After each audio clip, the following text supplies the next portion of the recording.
Over 4 years ago on December 29th, 2018, we got our first glimpse of top-level gameplay for Super Smash Bros. Ultimate for the Nintendo Switch as Tweak faced off against Buzz. The greatest Wario in the world versus the greatest Richter in the world, and yes, you heard that right. You might have forgotten about how different this game looked during its first year, and how different the competitive scene was. So today, we need to take a quick rewind to the tournament that started it all. 2018, a time filled with joy as everyone anxiously awaited the release of Smash Ultimate for the Nintendo Switch. And after what felt like years of losing to Cloud and Bayonetta, I know I personally couldn't wait to be able to play a brand new Smash game.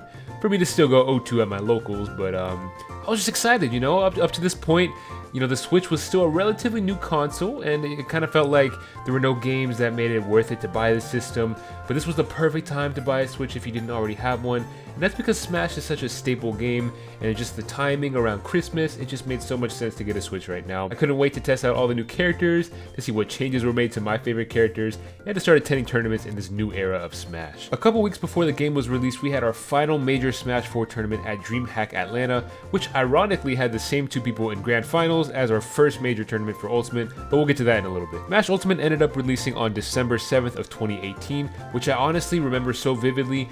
Dedicated members of the Smash community, of course, rushed to the stores to pick up their copies as soon as the clock struck midnight, while others had to wait a couple more weeks to receive their copies for Christmas. The greatest Christmas gift I had ever received or would ever receive. And it was all fun and games for those first few days as we played against our friends, we unlocked characters, and we tested out all the characters that we instantly thought were going to be top tier in the game. And once we got a grasp of the game, it was time to get focused because the first major tournament for Smash Ultimate was quickly approaching. In the next couple weeks, over 500 people would be gathering at Let's Make Moves to see who would be crowned as the first major winner in Smash Ultimate. Based off the YouTube comments in the final Smash 4 tournament, you could tell that people were so sad to see Smash 4 go as a game, but you know, it was just time for a change, so you know, people just had to accept that the competitive scene was going to change because Smash Ultimate was releasing and it was time to move on to a new era of Smash. So that's enough rambling from me. We got to go ahead and talk about the first major tournament for Smash Ultimate. I'm going to be giving you a little recap of what happened,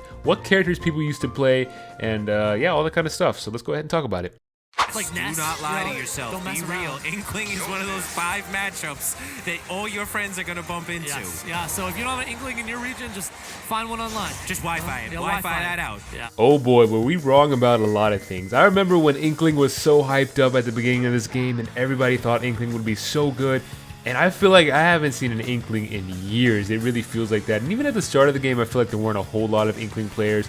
But this is a character from the start of the game that everybody thought was going to be really good. And I always think it's so fun to look back on old tier lists and see how wrong we were. And obviously no tier list is going to be perfect from the first month of the game. But it's just funny to see characters like Mewtwo like up there at the very top and Lucario up there. And then on the bottom you see like Mario and Game & Watch and characters like that. So it's always fun to look back on those types of things. And I mean, at this point the game had been out for 3 weeks. So obviously everybody didn't know every single matchup in this game.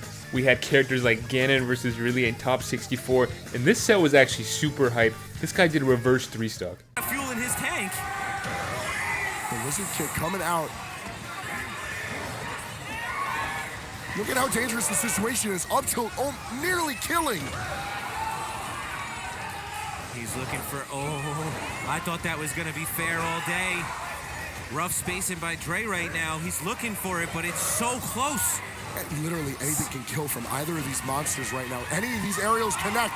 And all of a sudden, the forward tilt is going to give Venom the stage control. He's going to go down for the down air. And this tournament really provided us with a lot of firsts. Like right here, you can see we have a DDD being featured on stream for top 8. This is the closest thing we'll ever get to an actual DDD player in top 8. And speaking of top 8, we should go ahead and take a look at the top 8 of this tournament. As you can see, there's a lot of things to break down here. At the very top, you have Tweak playing all these different characters. And honestly, in this tournament, he played a lot of DK, which was super hyped, to be honest. Buzz out here pulling out 4 different characters. We've got multiple Foxes, multiple Palutenas, and multiple people that we should probably redact out of this list, that were banned for various reasons, which we can get into another time. And honestly, it's kind of crazy when you look back at the bracket for this, for example, all the different players that are no longer part of this community for various reasons. Obviously, it really changes the way that you look at this game. It's completely different from how it is now. And like I said, this top 8 did feature 2 Foxes, those of course being Light and Larry Lurr, 2 legendary Fox players across the years throughout Smash. Smash. It was cool to get to see like the older Fox player versus the younger Fox player and kind of see them play it out in bracket. And at the time, you know, Fox was seen as a really good character. I mean, Fox still is pretty good, but I feel like you don't see very many Foxes anymore. But as you can see here, they were able to fight it out, and Larry Lure was able to take the win. Another character that we saw a lot of kind of towards the start of Smash Ultimate was Pichu. This is the character that used to be really, really good in the game before it absolutely got nerfed to the ground. But Void was, you know, pretty prominent Pichu main, I would say. Obviously playing Sheik in Smash 4 and then eventually kind of switching back to Sheik in this game. But it was really cool to see Pichu, you know, in a situation where Pichu has, you know, always been awful in Melee. To see it be actually good in a game like Smash Ultimate, that was really cool. And like I said earlier, Tweak went DK most of his bracket, which is kind of crazy when you think about how like not great DK is. I mean, he's never been great in this game. I feel like Smash 4 DK was, you know, a very viable character with some of his jank that he had. But in this game, DK was never really like that great, you know. But he pretty much played DK throughout this entire bracket, and he kind of just styled on people. On point, he's coming out. Fierce Water's looking good. Let's go, Venya. Now let's see what he can do with his last stock. Spoke too soon. Just a little bit. You might have commentator cursed him right out of bracket by doing. Now eventually Tweak did have to switch off of the DK. Obviously it wasn't sustainable throughout the entire tournament, and when you play up against a Palutena, like honestly when I was like looking back at this tournament and I saw this set, I was like, he picked DK versus Palu. I feel like this is the 90-10 matchup. This just looks awful. But yeah, he went, you know, in the set here he did go DK game 1, and obviously he switched off of that to the Wario, and he was able to pretty much clean up the rest of the tournament after that.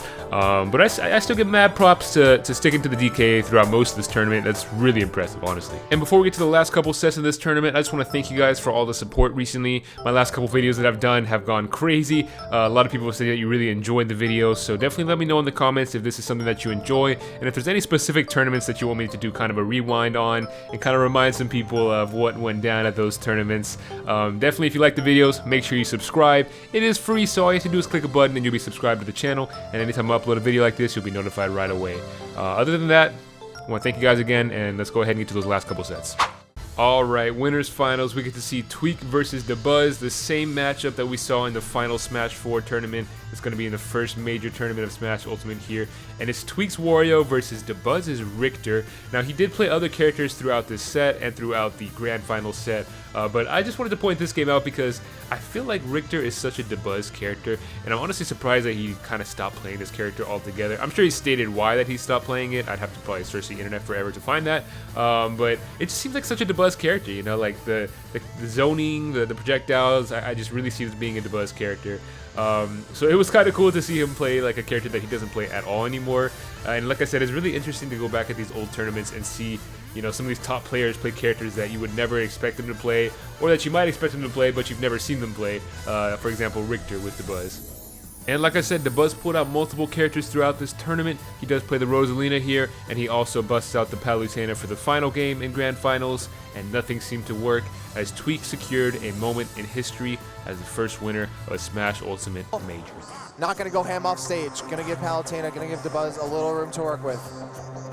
No rush here for Tweak. As he can convert off this, just a solo check. That it? Yes! That's it. Tweak. Just like that, man. Guys, this is our champion of the first Smash Ultimate Major. His name is Tweak. He's 20 years old. He's from New Jersey and lives in Ohio now. Tell me about your run.